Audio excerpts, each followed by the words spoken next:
안녕하세요. 서지동 목사입니다. 오늘은 시편 29편을 함께 살펴보도록 하겠습니다. 이제 시편 29편의 말씀을 제가 먼저 읽도록 하겠습니다. 너희 권능 있는 자들아 영광과 능력을 여호와께 돌리고 돌릴지어다. 여호와께 그의 이름에 합당한 영광을 돌리며 거룩한 옷을 입고 여호와께 예배할지어다. 여호와의 소리가 물 위에 있도다. 영광의 하나님이 우레소리를 내시니 여호와는 많은 물 위에 계시도다. 여호와의 소리가 힘 있으며 여호와의 소리가 위엄차도다. 여호와의 소리가 백향목을 꺾으시며 여호와께서 레바논 백향목을 꺾어 부수시도다. 그 나무를 송아지 같이 뛰게 하시며 레바논과 시련으로 들송아지 같이 뛰게 하시도다. 여호와의 소리가 화염을 가르시도다. 여호와의 소리가 광야를 진동하시며 여호와께서 가데스 광야를 진동시키시도다. 여호와의 소리가 암사슴을 낙태하게 하시고 살림을 만각게 벗기시니 그의 성전에서 그의 모든 것들이 말하기를 영광이라 하도다. 여호와께서 홍수 때에 좌정하셨으며 여호와께서 영원하도록 왕으로 좌정하시도다. 여호와께서 자기 백성에게 힘을 주시며 여호와께서 자기 백성에게 평강의 복을 주시리로다. 아멘.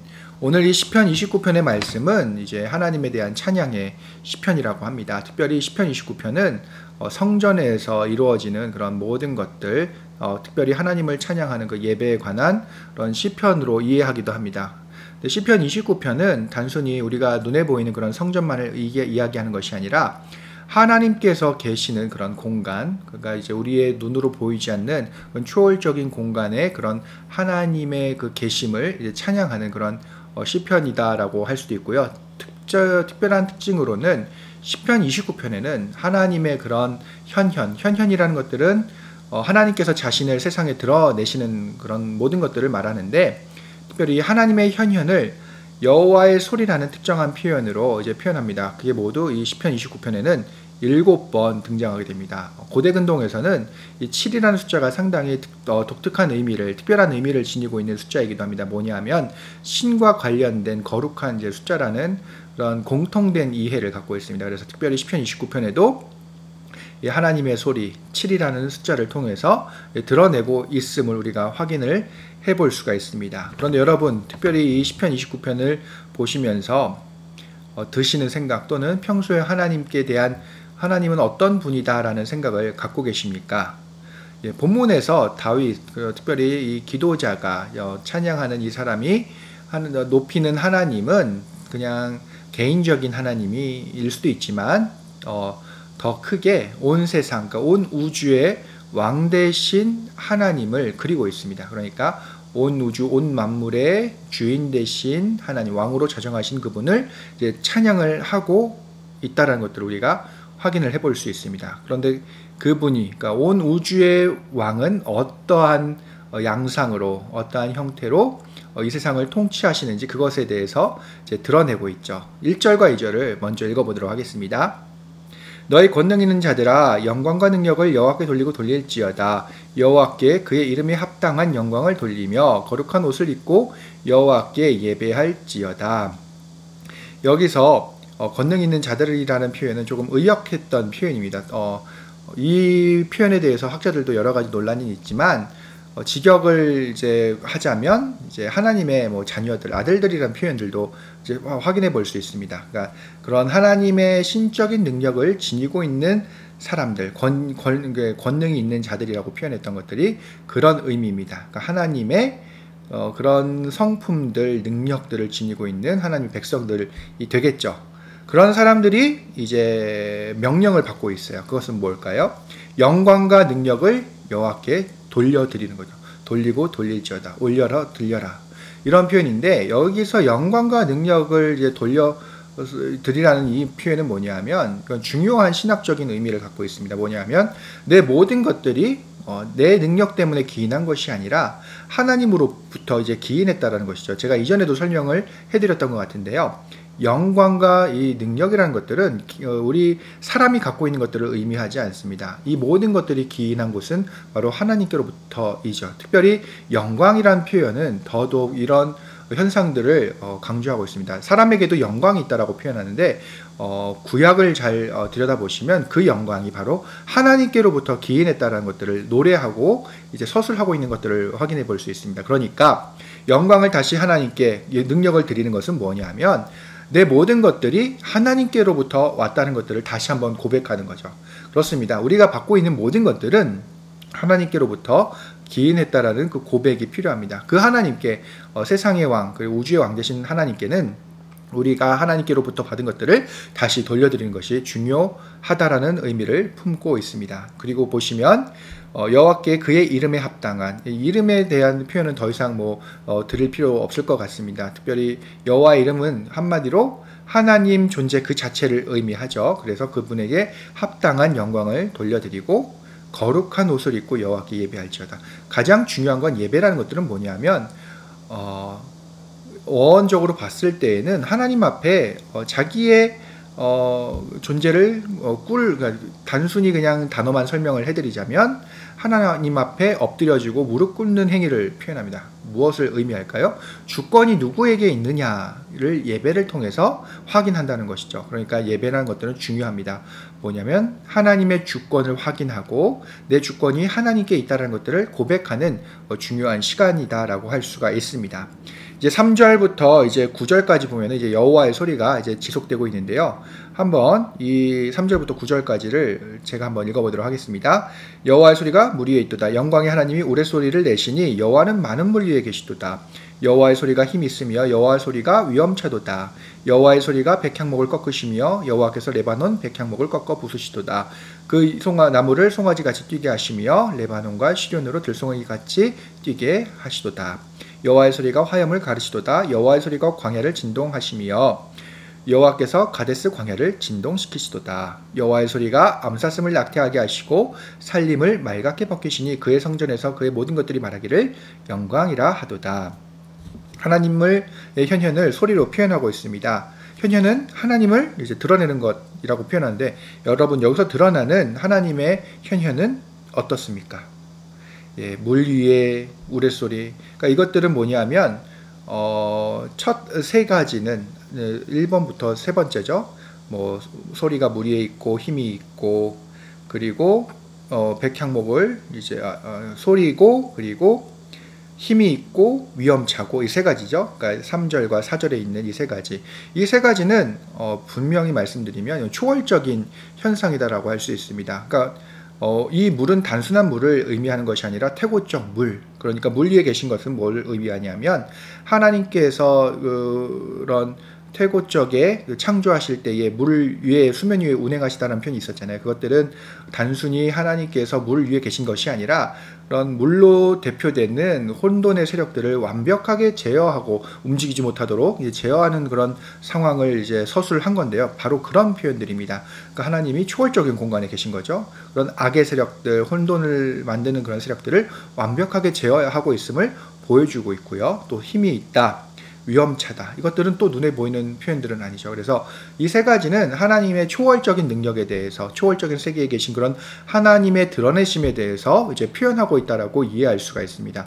이 세상은 우리는 이제 유물론으로만 보면은 눈에 보이는 것만 확인할 수 있잖아요. 그렇지만 우리 기독교인들은 그렇지가 않죠. 우리가 분명하게 고백하는 것들이 눈에 보이는 세계뿐만이 아니라 초월적인 세계, 영적인 세계가 있음을 또한 우리는 고백합니다. 그러니까 이 세 가지는 특별히 초월 세계에 계신 초월 세계에서도 초월적 세계에서도 이 세상을 통치하시는 그곳을 통치하시는 그런 하나님의 드러나심을 이제 표현하고 있다라고 이해할 수 있고요. 이제 5절을 보시면 여호와의 소리가 백향목을 꺾는다라고 표현했는데 이 백향목은 특별한 의미가 있습니다. 백향목은 그 당시 성전을 짓는 주요한 재료였죠. 그래서 다윗도 성전을 건축할 때 재료를 준비를 할 때 이 백향목을 위해서 두로의 왕에게 히람에게 보내지 않습니까? 그래서 이 백향목을 꺾으시는 하나님은 뭐냐면 결국 성전을 통해 드러내시는 그런 하나님을 이제 표현한다고 하는 거죠. 이 시점부터 초월적인 세계 그리고 이 성전이라는 것들은 고대 근동에 되게 중요한 위치가 있습니다. 뭐냐면 초월적인 세계와 그리고 내재적인 세계, 지금 우리가 살고 있는 세계죠. 그 교차점이거든요. 그러니까 이 성전이라는 백향목이라는 표현을 통해서 드디어 성전을 통해 자신을 드러내시는 하나님을, 세상에 자신을 드러낸 하나님을 노래하고 있는 것입니다. 그러니까 네 번째부터는 이제 다시 교차점이죠. 초월적 세계에서 내재적 세계로 이제 드러내는 하나님을 이제 여기부터 시작한다라고 이해하시면 되겠습니다. 그리고 6절부터 보시면 7절부터 보면 소리가 화염을 가르시고 그리고 광야를 진동시키시고 암사삼을 낙태하게 하신다. 이것들은 뭐냐면 이 우리가 살고 있는 현재에 있는 이 내재적 세계 속에서 드러나시는 그런 하나님의 현현을 통한 하나님의 일하심을 노래하고 있습니다. 화염이라는 건 눈에 보이잖아요, 여러분. 그런데 여러분 4절을 보시면 힘이 있다, 소리가 위험차도다. 이거는 우리는 있다라는 것들을 알 수 있지만 그 눈으로는 확인할 수 없는 초월적 세계를 얘기한다면 눈은 이제 화염은 확실히 이제 눈으로 우리가 확인할 수 있는 그런 부분들이고요.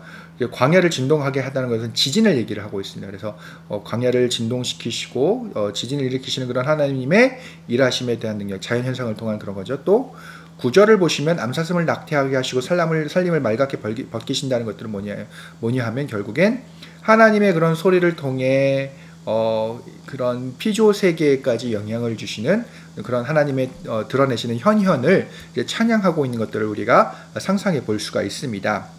여러분, 그렇습니다.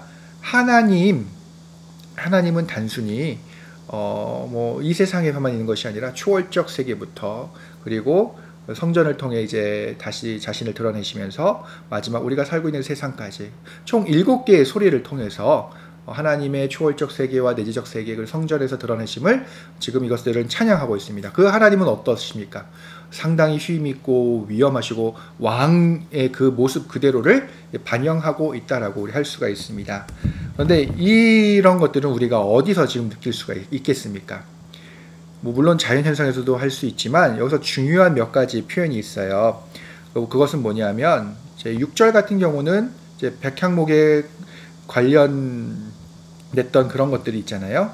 백향목과 관련됐던 그 부분들, 레바논, 시리온, 이거는 뭐냐면 결국 하나님께서 계신 거룩한 곳을 의미합니다. 뭐냐면 레바논과 시리온은 산지를 얘기하는데 특별히 이 레바논 산지, 시리온은 그 옛날부터 하나님의 그 거룩한 곳이 있었다고 여겨져 있던 그런 이제 헤르몬산을 이제 표현하거든요.